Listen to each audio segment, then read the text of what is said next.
Assalamualaikum warahmatullahi wabarakatuh.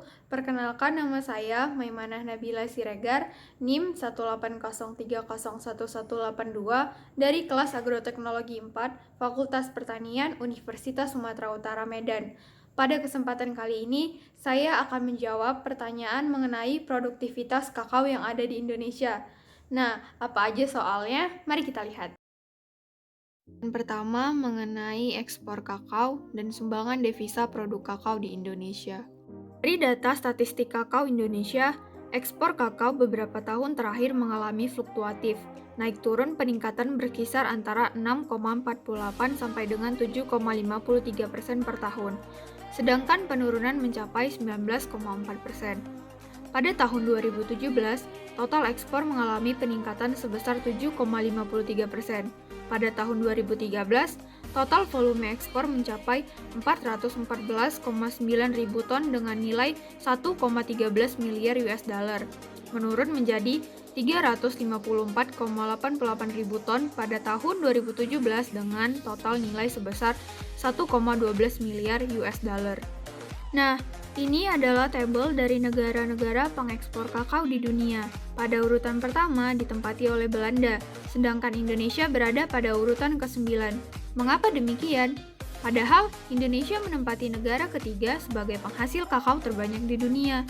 Ini karena negara Indonesia masih banyak mengekspor kakao dalam bentuk bahan mentah atau dalam bentuk biji dibandingkan dengan kakao olahan. Sumbangan devisa produk kakao saat ini dari artikel Outlook Kakao tahun 2016 yang saya baca, kakao memberikan sumbangan devisa terbesar ketiga subsektor perkebunan setelah karet dan kelapa sawit.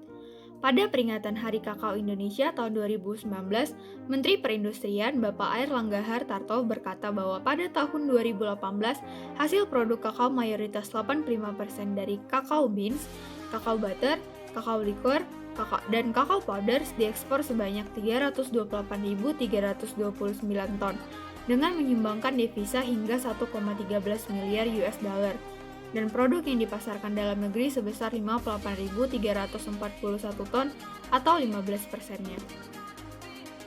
Pertanyaan kedua mengenai masih jarangnya fermentasi pada biji kakao.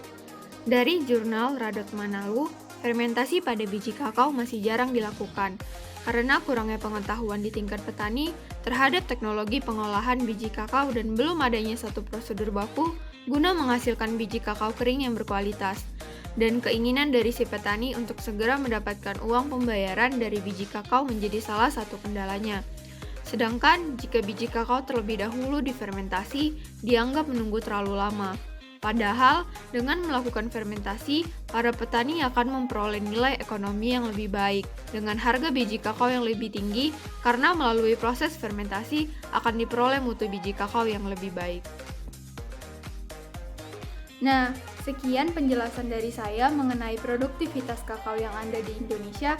Apabila terdapat kesalahan dalam pengucapan ataupun ketidakpuasan dari jawaban saya mohon maaf. Assalamualaikum warahmatullahi wabarakatuh.